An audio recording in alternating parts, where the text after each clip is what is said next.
Hey, what's up, everybody? Fred Minnick here, and today I'm going to taste the Redwood Empire Batch 3 Grizzly Bear Bottled and Bond.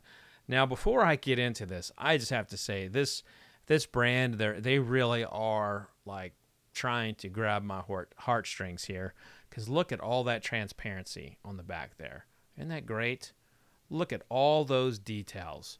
They tell us the mash bill. They tell us how many barrels are in the batch, which, by the way, this was distilled in the spring of 2018 and bottled in June 2023. The lot size was 105 barrels. This is batch 3, of course. And the mash bill, 5 grains for this bad boy. 68% corn, 20% rye, 5% wheat, 5% barley, and 2% triticale. Now, this transparency is something I have dreamt of for really since I got into the whiskey business.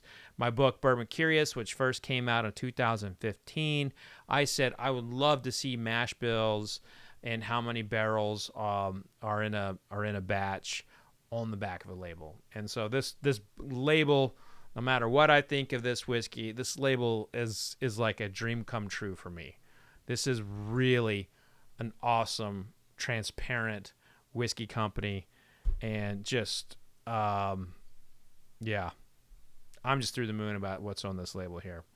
5 years old, this product is, and it's bottled and bombed. Now, since we're on the topic of transparency, let me give you just a quick little history lesson on bottled and bond. Now, if you've heard me talk about this before, or you want to get straight to the review, I will have a little hyperlink to the time code that you can jump straight to when I am tasting. But bottled and bond, man, this was such an important historic piece of legislation. So this was passed in 1897, March 1897. Grover Cleveland signed this, and it became one of our country's very first consumer protection legislation acts. Leading up to the Bottled and Bond Act of 1897, there was a lot of shenanigans going on with whiskey.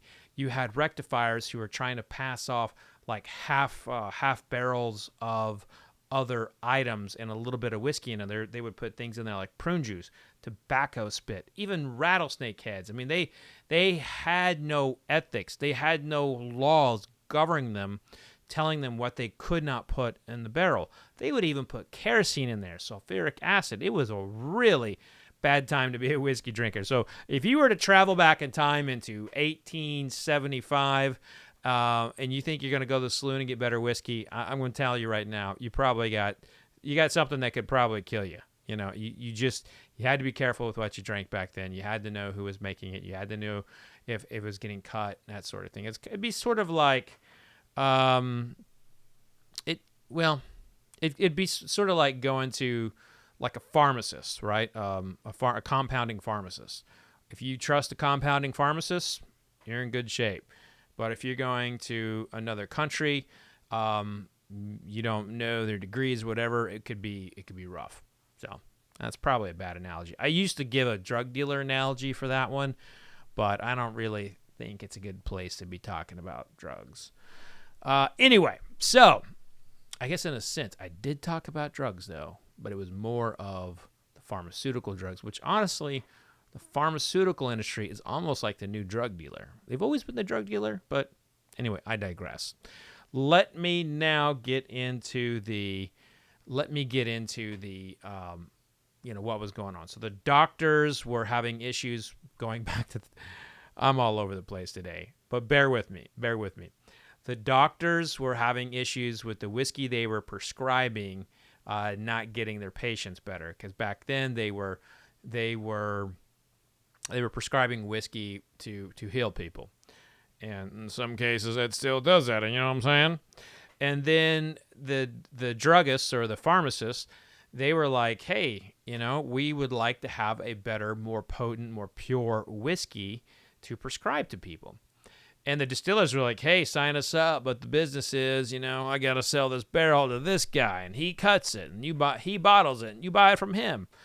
And so there was a large effort in this country from several factions to get it where the distillers could bottle it themselves. Now, there was nothing stopping them from bottling it themselves, but there wasn't any kind of government guarantee to give them to give consumers protection that it was no one mess with it.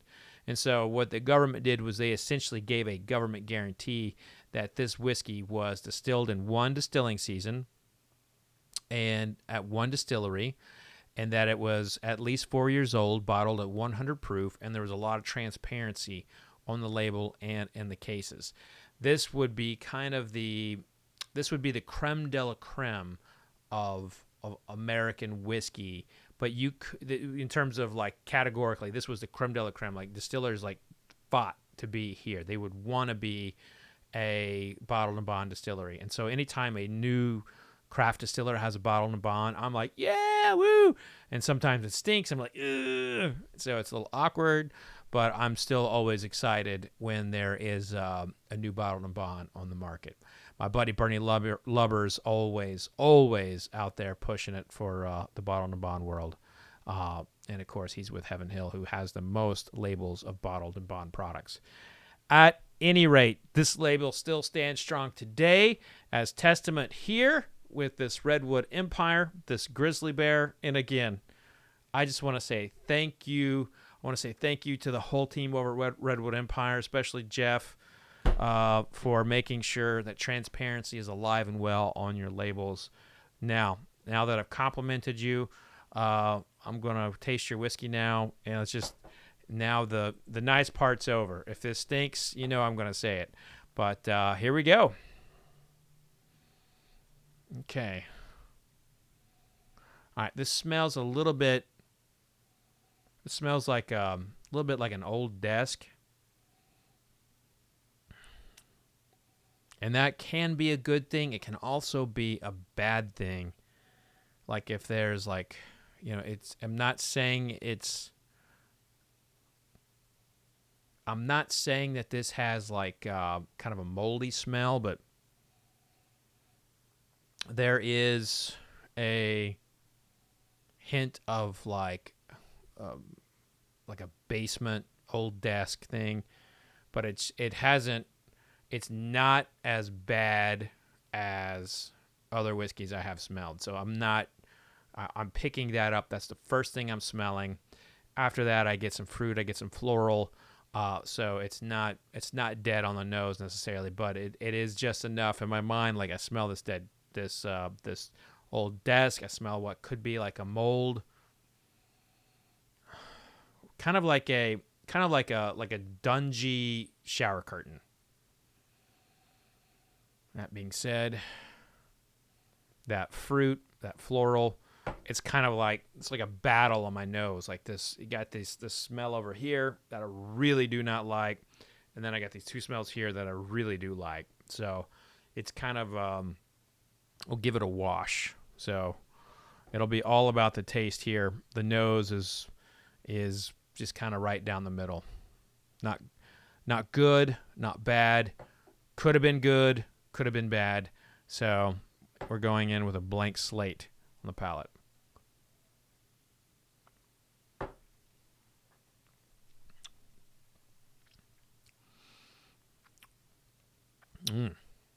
Well, definitely all positive notes.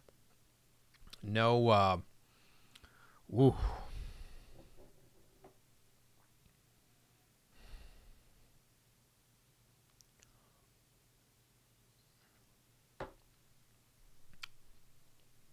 Oh my.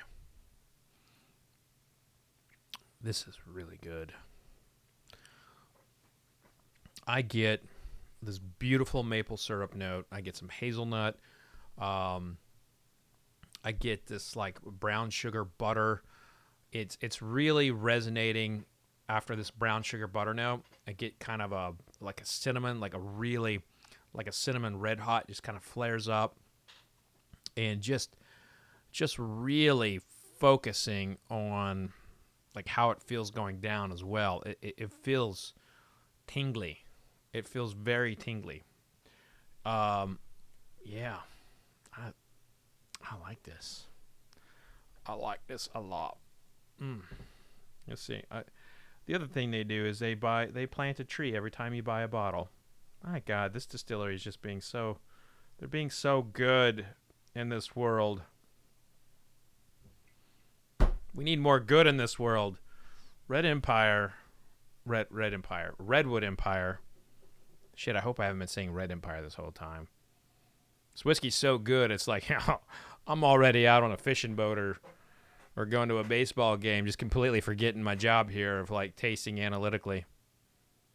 Just want to grab a smoke now and be like, hey, what's going on? I mean, that's the sign of a whiskey I really like, is I want to completely abandon my job of tasting and talking about it and actually just drink it. I don't know if I can give a bigger compliment, but I will say that old desk nose is still there. That would be very fascinating to find out what that is. I do check all my glasses before I go into a tasting, so I know it's not the glass. Wait, did I shower today? Yeah, it's not me. All right. I'm fascinated to find out what that might be.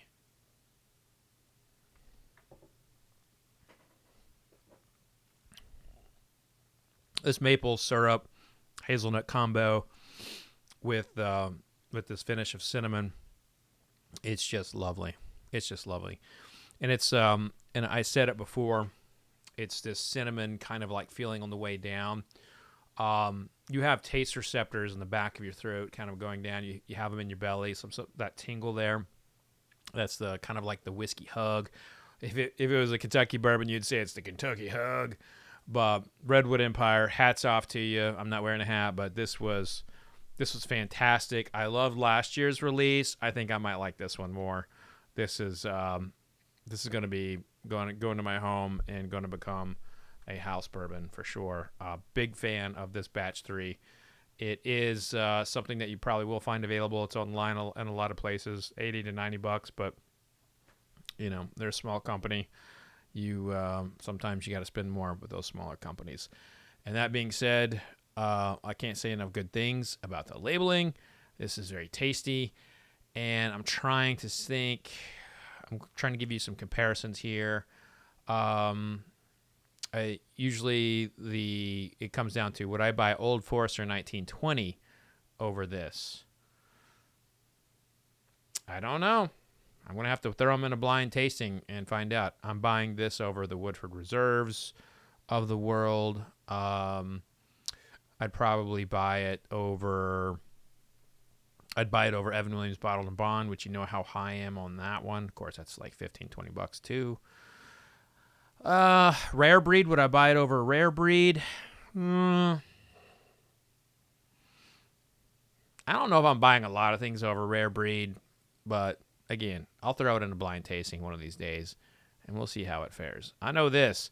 I'm buying it over the Old Fitzgerald decanter, the 10-year-old decanter that they just released. I mean, I put a review up of that last week, but did not like it. Tasted it again, did not like it. I liked it less. I liked it less the second or third time I tasted it, and that was a few days later. So, at any rate, that's going to do it for this review. Thank you for tuning in. If you're not already, become a subscriber. Check out my Whiskey Club, Club Marzipan, where you get exclusive content and access to my barrel picks and just random me. I can't always be random me on YouTube. Patreon allows me to do that. So head on over there. You can see a link in the description to learn more. But cheers to you all. And remember, vodka sucks unless it's being used to clean up a dead cat. Cheers.